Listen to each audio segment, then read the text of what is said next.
Straight talk from Israel. You're listening to Israel News Talk Radio.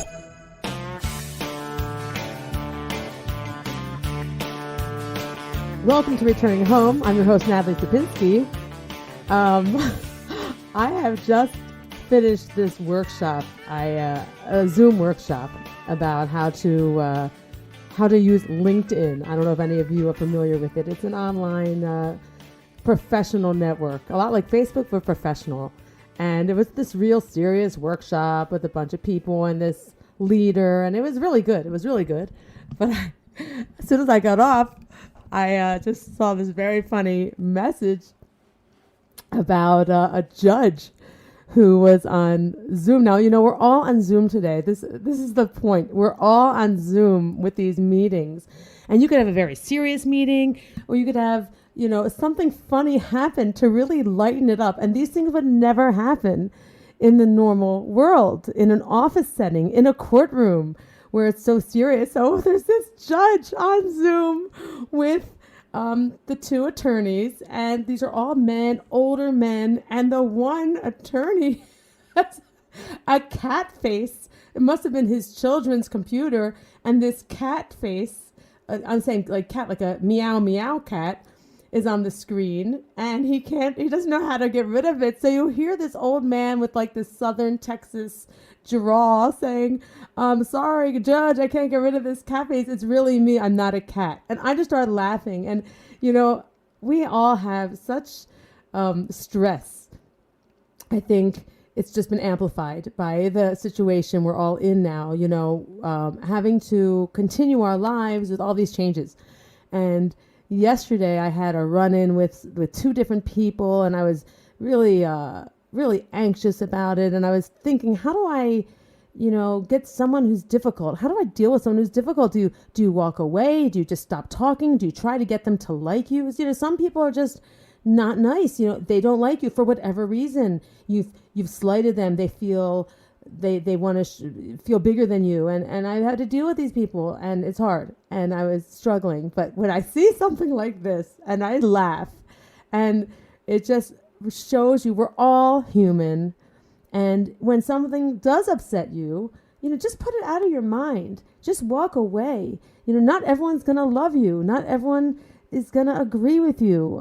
Some people are just that, you know, they have their hang-ups, but it doesn't have to be your hang-ups. And if you can just find a way to laugh, it just, the release, it's just so helpful. It's so needed during these times. If we can all find a reason to laugh every day, I think we will get through this much, much better. Israel is located in one of the most volatile areas in the world. Israel is an island of stability in a sea of war and unrest. In the midst of this turmoil, Israel stands out as a beacon of order and human progress. Each week we update you on what's happening in this, the Jewish state, a true light unto the nations. This is Jay Shapiro. Join me every Thursday on Israel News Talk Radio.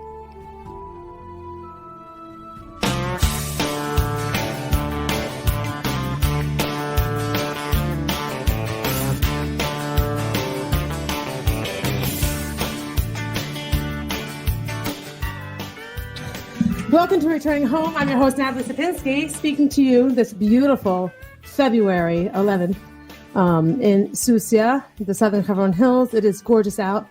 It is still these spring days, and it's just so nice. I'm a little out of breath because I just ran from across the street where we have a new settlement, a new neighborhood called Givat Hanan. I think there are 9 families there.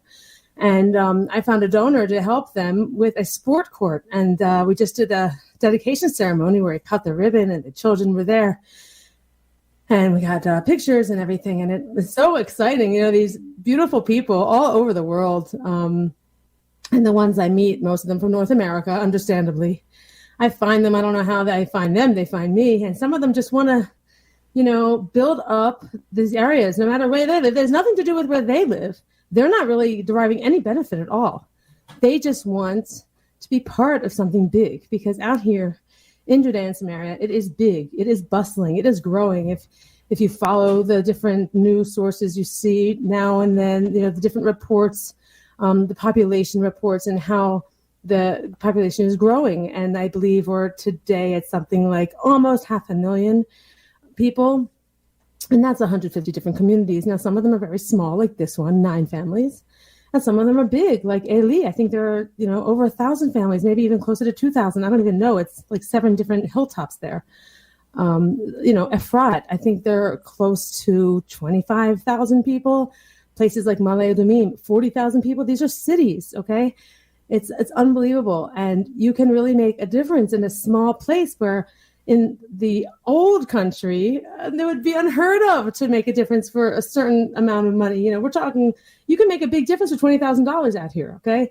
In the old country, in America, where it's very developed, that's, maybe that's a scholarship for 1 year or a camp, I think today, It's just very different, and you can make a really big difference. I love that. That is my favorite part of what I do for Hatzalah Yudah V'Shomron, is really developing the land. And even though most of what we do is pure life-saving, as the rabbi today said, what lives are there if people aren't living? What is it worth to save someone's life if they have no life?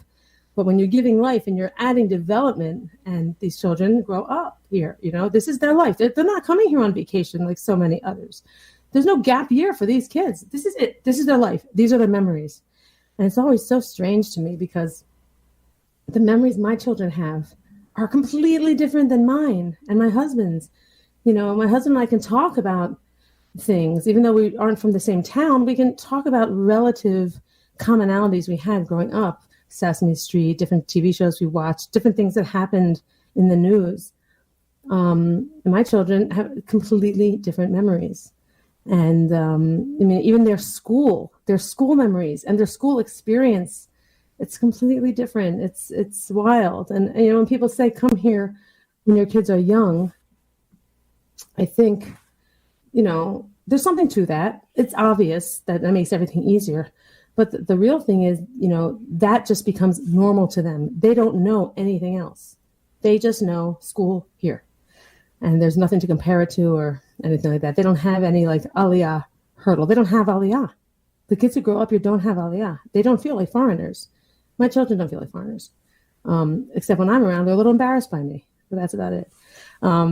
Yesterday, I took my daughter with my husband to look at high schools. Now, I may have mentioned this before, and some of you know that in the, national religious community, a lot of the kids go away for high school. They go away and they sleep there during the week. Now, for boys, it's called high school yeshiva. For girls, it's called ulpana. And my daughter's 13, so that means she'll be going into ulpana next year, her high school. And she's looking around, and we went yesterday to the Arava, the desert, south of the Dead Sea, on the way to Eilat, at a place called Chatzeva. It's a moshav, and there's a school where it's boys and girls together, and it's an agricultural school. And the kids wake up at 6 a.m. every day, and they work in the greenhouses till 1. Then until 11, I think, 10 or 11, for 4 hours. And then they have a break, a 2-hour break, lunch, rest, shower, whatever. And then they have afternoon classes, like studies in the classroom. And then they have dinner, and then they have an activity, and then they go to bed. And that's their program. And she's very interested in it. So are some of her friends.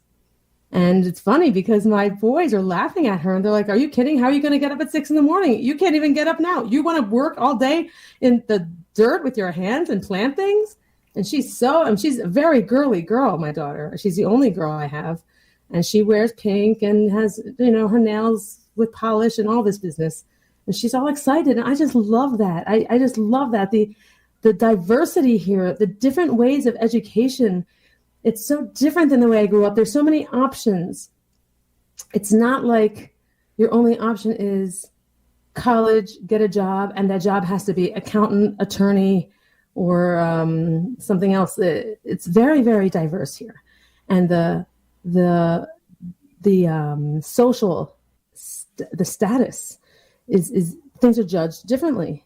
Here, being, having a startup, for instance, is very exciting and very prestigious. Whether or not it succeeds, it's prestigious to take risk. it's prestigious to start something new, and it's applauded, and it's very nice. The Israeli culture is very nice that way. It's so quick, and it's so, I'm not saying these are all positives. There are probably some negatives in here too. I had someone speak to me this week about all the negatives in Israel. Okay, this guy just can't make it here, and he's just talking just really a lot of negative talk. And, I have an answer for everything. Nothing's all negative and nothing's all positive. But here, I don't know, there's this energy here. It's a little bit electric. And if you have a dream, and if you have energy, and if you are creative, and if you have chutzpah, you can put that all to use here in a good way, and you'll get somewhere. And some people see that as, positive. I do. I think I've thrived here. I think my children do well here. My husband does well here. Even though we're alone, okay, and we don't have any family to help us. You have to stand up on your own 2 feet here and make it. And you can't have the idea that I'm going to come and people are going to help me. That's not a good philosophy to have anywhere. Okay. This is the startup nation. This is not the handout nation. Okay.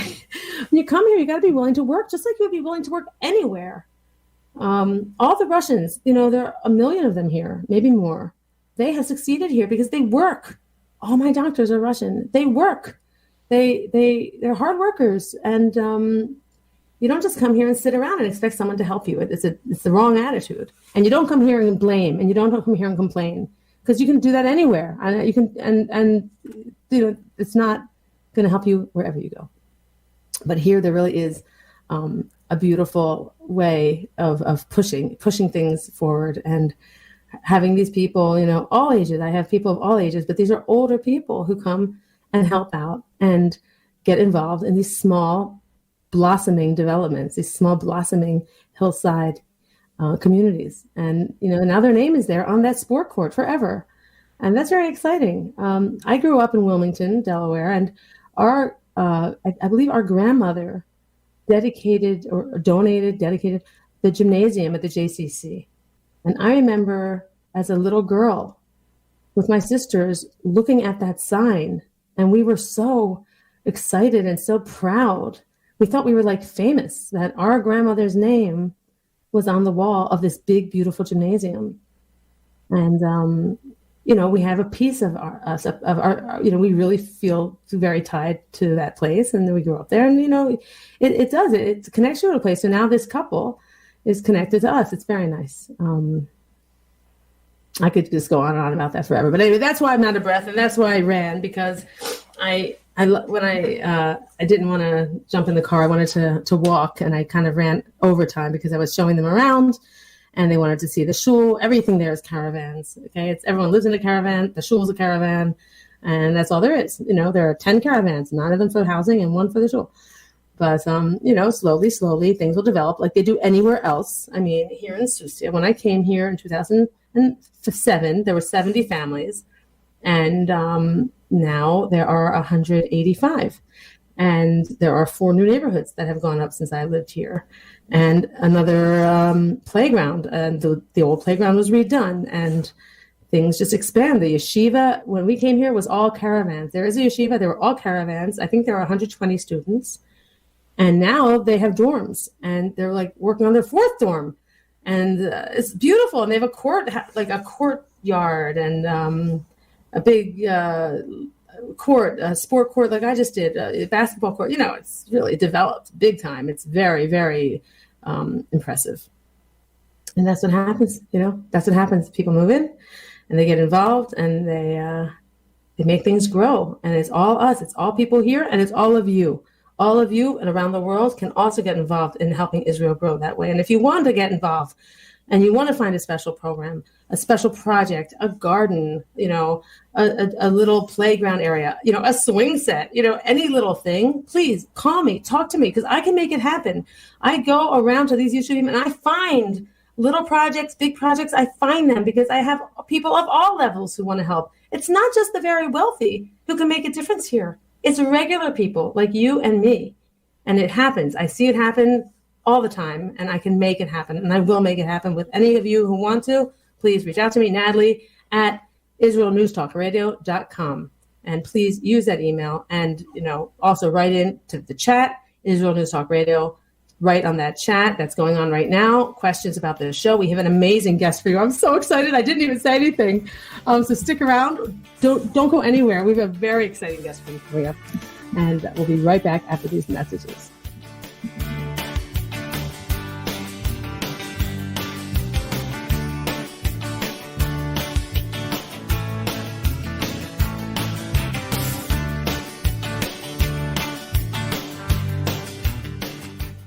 The Tamar Yona Show. Tamar? She's sassy. She's smart. She's funny. But she's also a real Jewish mother. Hi, everybody. I'm Tamar Yona. And yes, I can be all of those things. But at Israel News Talk Radio, I'm here to bring you the news stories and guests that you may not hear anywhere else. Join me live on air Sundays, Mondays, and Tuesdays for the most unique and bold talk radio in Israel. The Tamar Yona Show. Shalom, I'm Leah Aharoni. Join me on my show, News from the Torah. Each Sunday, we'll use the weekly Torah portion as a prism for understanding the news today. Listen to News from the Torah to gain clarity about the times we're living in and to understand your own spiritual path in the process. News from the Torah every Sunday on Israel News Talk Radio.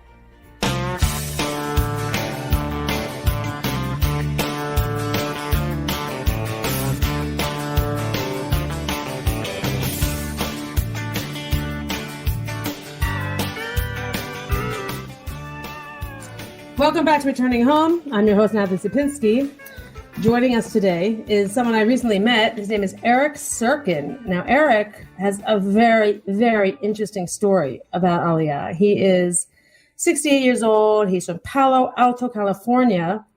And I don't even know where to start. I got his story and I said, let's just put you on the air and he can do it again. He first came to Israel, I believe, in the 70s, but on and off, and finally made Aliyah in 2010. And, is like the head of the Lone Soldier Center. But professionally, he is so accomplished. I felt just like the smallest simpleton listening to him. And also, he's a skipper. I mean, he takes his sailboat all around to Greece, all around the Mediterranean.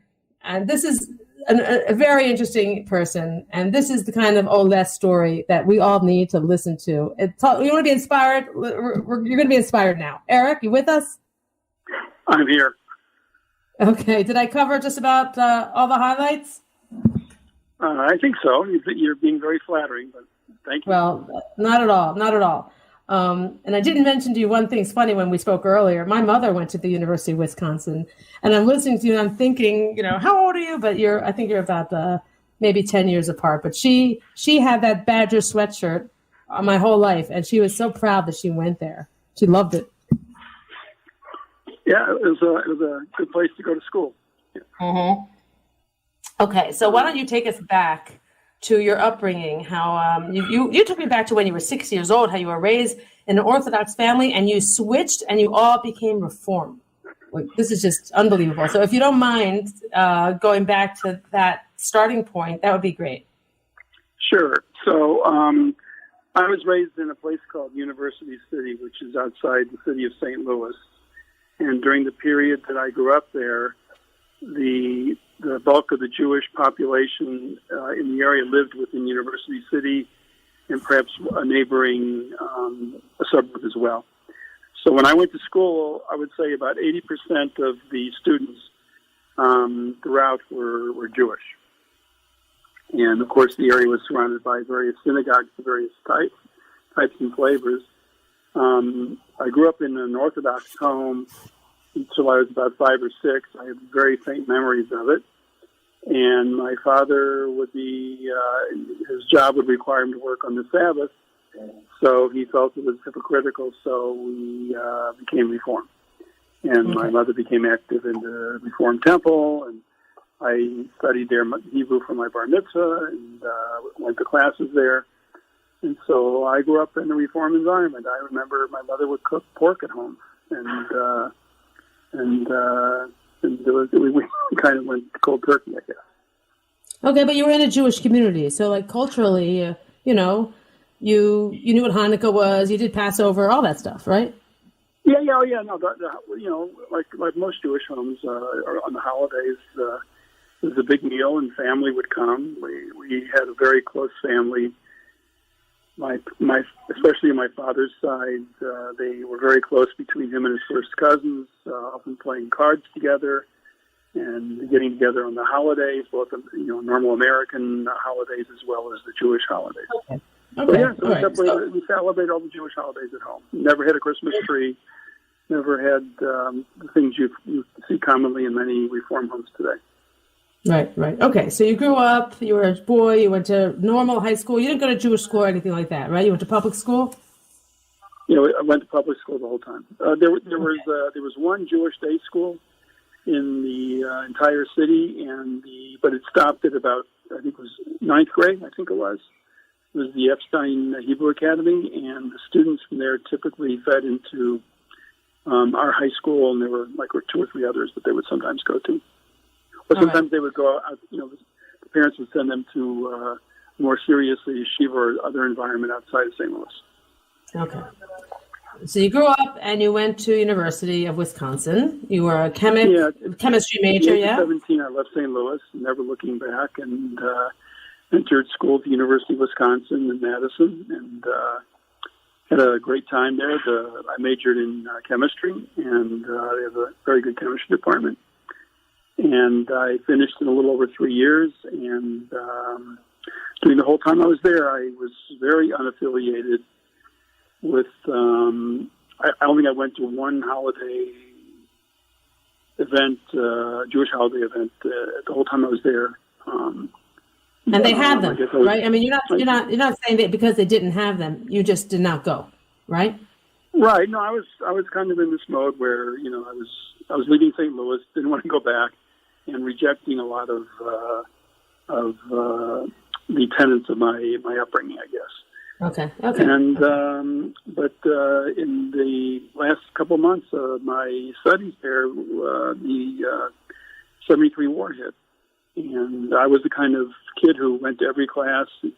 Madison, you could get 3 feet of snow, and the whole lakes are frozen, and you ice skate to class.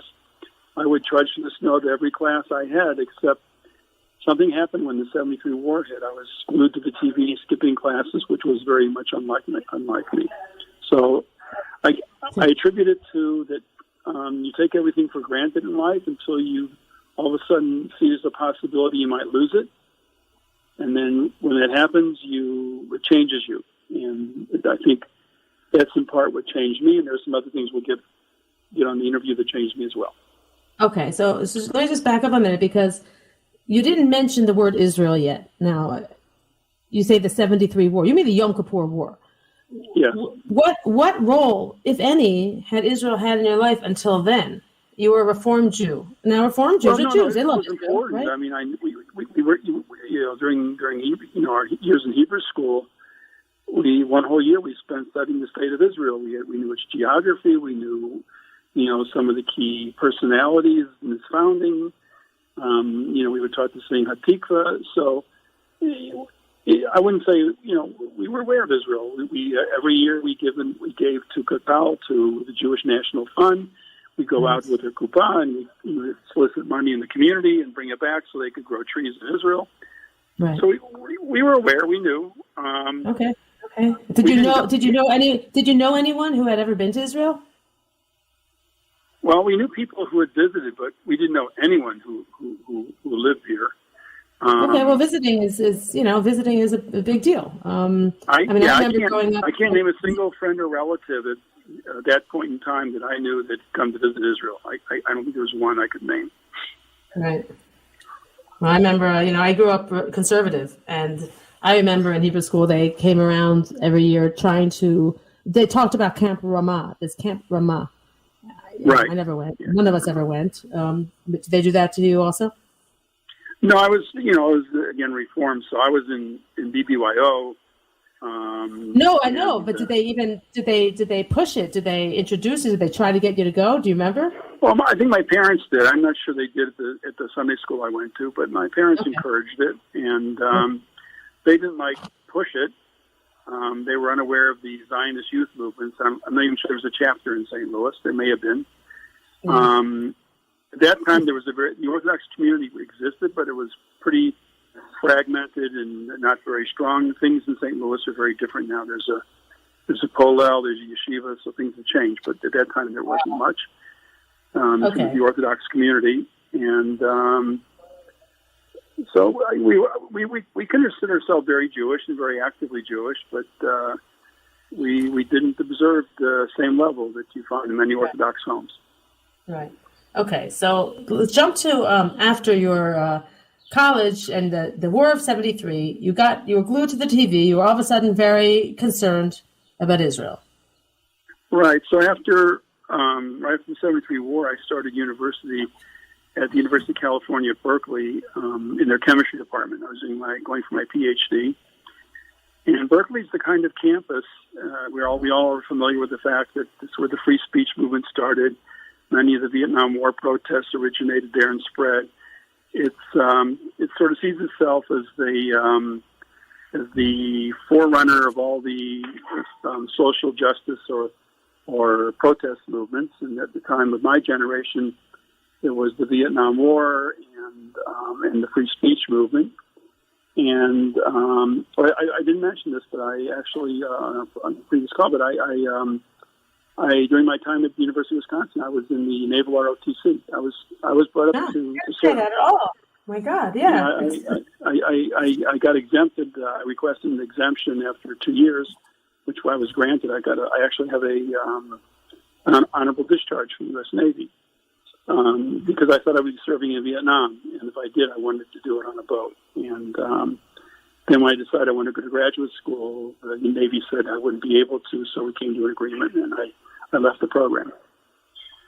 So I got to the University of California in Berkeley, and this Arfa was speaking at the UN, and I lived in the International House, which included many students from all over the world, including students. Yeah, I wanted to ask you real quick. We have 2 minutes before the break, but how did you get admitted to live in the International House when you were an American citizen? And you were just a normal American? They opened up for graduate students. It was possible to live there even if you were from the U.S. If you were an undergraduate, it's also possible, but it was much more difficult. All right, so you applied and you got in. Okay. Yeah, I got in. It was very nice. It was very nice location, very convenient. It was like living in a dormitory, but it was a very international flavor. Mm-hmm. And many of the students there, this was during the period of the Shah, and long before the Islamic Revolution. And I remember distinctly many of the Persian and Pakistani students living there were very, very anti-Israel in a very violent sense, and they were busy trying to organize the overthrow of the Shah. All right, stay with us. We're going to be right back after these messages. Okay. We're going to continue with Eric Sirkin. Thank you, Eric. Just stay where you are.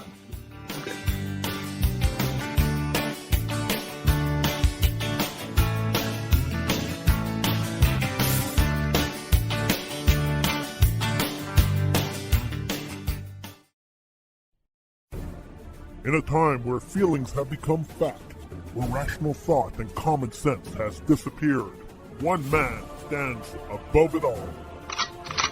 I'm Howie Sobiker, your political hitman. Political Hitman airs every Tuesday at 11:59 p.m. North American time, 7 a.m. Israeli time, only on Israel News Talk Radio. Are you interested in transforming your life, drawing closer to the Creator, and uncovering the deeper meanings and hidden treasures in the Hebrew Bible? Then join me, Rav Yitzhak Michelson, and me, William Hall, on the Science of Kabbalah, where we are seeking to narrow the gap between what we understand of our physical and spiritual worlds.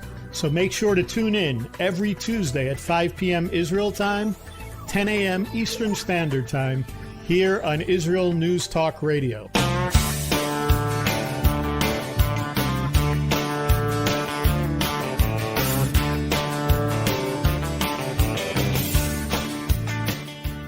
Welcome back to Returning Home. I'm your host, Natalie Sapinski. We're continuing with Eric Sirkin, who is just telling us now when he was at UC Berkeley, he had just moved into the International House, and he was with a lot of Persian students who wanted to overthrow the Shah, I believe, angry and very anti-Israel. So, Eric, is that about where we left off?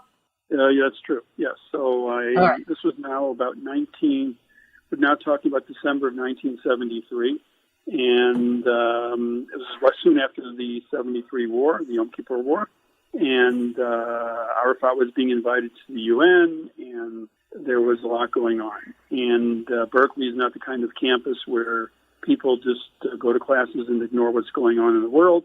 It's a very politically active campus, and there were protests and demonstrations, very, very anti-Israel, in a very, very ugly way. And so for the first time in my life, I really met people who, just because of who I was, would be perfectly happy in being very violent. And sometimes I was afraid for my safety. And just because I was Jewish and supported the state of Israel. And this was in a state of time when you didn't see it on every campus like you do today in the United States. And it was very early in Berkeley. And I became involved through friends I had met at the International House and others with a group that, including some Israelis, who were, Berkeley was a popular place for Israeli students to come for graduate school. And, of course, Jewish students who were very active, who wanted to do something about this very negative atmosphere on the campus. And if you remember, this is right around the time of the onset of the Soviet Jewry movement. And so those two forces together coalesced a group at Berkeley. It was being led by friends of mine, but I became involved. And after a year or two, we formed an organization called the Israel Action Committee. And I was a member of it and very active, and there were other people. And we not only organized effectively on the campus at Berkeley, we started organizing at campuses throughout California, up to Seattle, and soon across the United States. Mm-hmm. And helping students who were facing the same situations we were with a very negative campus on how to organize demonstrations. And this is long before the internet, long before. Right, I know. And when you say things to me like, "Oh, you remember," I don't remember. I was born in 1970. I don't remember. I thought the Soviet Jewry issue was in the 80s, and you're telling me it started in 1974, 1975. Yes, I didn't know.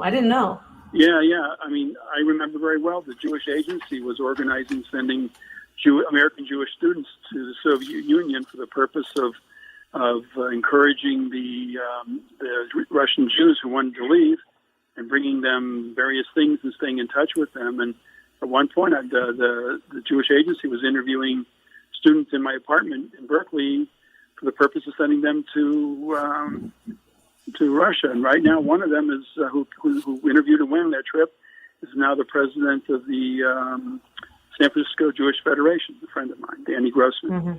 So in any case, students organized, and we became quite effective at it. A couple of the students went off and became professional at it and joined the University Services Desk in New York. One friend of mine was John Medved, who basically took that over. And then another one was Fern Levitt, who was running the program for Israel on UCLA campus when I was doing it at Berkeley. And all these friends now who are very active doing this ranged all the way from, Orthodox through, I would say, Reform. So there's a wide range of affiliation. Some of them, I would even argue, were socialists. And almost all of them are now living here in Israel in various parts of the country, doing various roles. That's pretty amazing. So many people are activists or get involved, and they never actually come here. They get their profession, but they came. So kol hakavod, amazing. Okay, I love this. So continue on because it just gets better. Okay, so I was at Berkeley. I took a whole year off just from my graduate research and devoted it to all these activities. And then I decided enough was enough, and I came on a Jewish agency-sponsored trip in 1976 for about 6 weeks to Israel. It was my first time here, and lived up to almost all of my expectations. And then I came back and then decided it was time to wrap up my graduate work, and I did that and left in 1978, roughly 4 years after, more than 4 years after starting, and came to Israel on what's called a postdoc. So if you're intending to go on an academic route, meaning when to become a professor at a university, you typically, after your PhD, at least in the sciences, do an extra 2 years of postdoctoral work. And so I chose to do it in Israel. We're down to 5 minutes, so I'm going to push you to say this as fast as you can, this part, before we get to your last. So I came to Israel, and in basically December of 78. I was not on the faculty, but I was at the Department of Chemistry at the Hebrew University here in Jerusalem, and I was living in Beit HaKerem and walking Jerusalem was a very different type of city at that stage. I enjoyed my life very much at this point. I enjoyed being at the university. Obviously, academically, there were better places I could have gone in the United States, but in terms of, having, not everything is academics, and I enjoyed my life here. And you were, slow down, you were single, what were you, 25 years old, 26 years old, single guy? So this was 78, so I was just about, it was about 25, 26, yeah. Not married, and right? I was single, dating, and after being here for a year, I met a woman in my Hebrew class at the Mechina at the Hebrew University, and she was from Rome, Italy, but originally she was born and raised in Tripoli, Libya. And we met and fell in love, and we lived together, and then we got married, and actually towards the tail end of 1980 in the great synagogue in Rome by the chief rabbi of Italy. Amazing. Because her parents and family were all living in Italy at the time. Okay, so all you out there, I've said this before, Israel is a place you can find love. You want to come somewhere, you're young, you're single, you're Jewish, come to Israel. You just heard it right here. Eric Sirkin met his love of his life here. Okay, go on, Eric. And so I searched for a job in Israel, but couldn't find anything to my satisfaction. There was no high-tech industry really to speak of at the time. There was a company called Elsint and a company called Cytex and a company called Elbit, and that was about the essence of the high-tech industry in Israel at the time, Israel Aircraft Industries. So I went back to the United States, and I got a position at the Xerox's Palo Alto Research Center, which is a very prestigious research center where many of the things we take for granted in the computing industry today were invented. The hard disk drive, the mouse, the graphical user interface commercialized by Apple. The Ethernet was invented. I worked in the first Ethernet chip while there. So it was a very exciting place to work and live. And we lived in San Francisco for the first 3 years, and then moved down to Palo Alto. And we raised 3 daughters, and I spent most of my life in Palo Alto, California. Very okay. I got to jump in. We're really down to just a few minutes. You're talking about all this life. You are now in Israel. You've been here for 10 years. You came in 2010 at the age of 57. Tell me how that adjustment was. What have you been doing since you've been here? Well, when I first got here, I was very successful in Silicon Valley. I was an executive at Apple, and I had started several companies, and some did well and some not so well. It's a typical Silicon Valley story. And I thought I would do something similar in Israel. My goal was to try to help an Israeli company become quite large, because I've been at companies mostly running product development, engineering, and helping them grow significantly in size. So I thought I would do that, but I think in retrospect I was quite naive. I was 57, and in Israel that's an old age to be in the high-tech industry. And I was seen by many of the younger Israeli entrepreneurs as someone not suitable to run their engineering because of that age gap. And so as a consequence, I knew several investors in Tel Aviv and the surrounding area, and I was invited by several of them to help them screen companies and sort of be on the other side of the coin, if you will, from being an entrepreneur to being on the venture capital side. So I did that for about 2.5, 3 years, made a lot of very helpful connections, didn't make much money in the process, but I enjoyed doing it, and I learned a lot and met a lot of people. And eventually we concluded that if I was going to do something professionally, I needed to do it myself. So that's what I did. Interesting. You didn't say one word about the Hebrew, about the language. Do you think that had anything to do with it, with the difficulty of you're saying the age? Do you think it was the language? I don't believe in the high tech industry that was the issue. Most of the, I remarried, and my wife's children are they're leaving the Army and entering high tech, and so I help advise them, and I'm looking at their contracts and their interviewing process and see what they're doing until they start working, and basically 80% of it's in English anyway. I know. So I don't think the language is a culture. problem. It's a cultural thing. I just wonder. It could be cultural. I don't think it's that either. I think it was just, they felt funny seeing somebody my age supervising, kids who were 25, 26, 27. Right. I thought it was and I don't think it's a problem, but I can't convince them otherwise. So that was just the way it is. So I'm content, and I started one company that didn't quite work out. I think it's a very good idea, and I think it still has a lot of merit, but it would have required me to move back to the United States to focus on the sales and marketing side of it, and I wasn't willing to do that. All right, we're at the cutoff point. I can't believe it. We almost got it all in there. Eric, thank you for joining us. I think we will have you back on the show to show us a little more, tell us a little more. Thank you. Thank you for joining us, and all of you have a great week. Where can you get the inside news on Israel? At Israel News Talk Radio, we're dedicated to sharing Israel's inside story with the world by providing our listeners with news on Israeli politics, current affairs, and Israeli Jewish culture. The Israel News Talk Radio homepage also provides you, the listener, with useful information at your fingertips, with scrolling news headlines, weather, currency exchange, Shabbat candlelighting times, and so much more. Our radio programming is always accessible and on demand. We operate absolutely free of charge for everyone, everywhere. If you love what we do, partner with us now by becoming an Israel News Talk Radio supporter. With your support, you'll be inscribed on our Israel News Talk Radio Wall of Fame. There's nothing like us in the world. Be part of something great. Israel News Talk Radio. Straight talk from Israel. Howdy, this is Rita from League City, Texas, now living in Israel.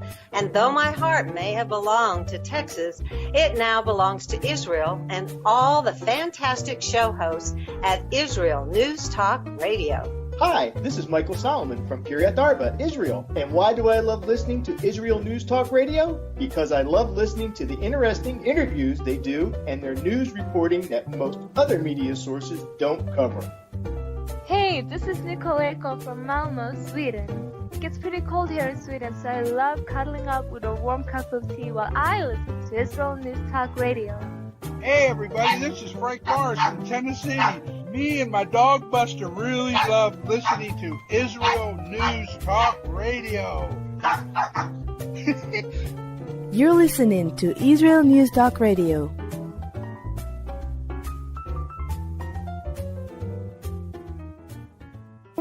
News, opinion, and more.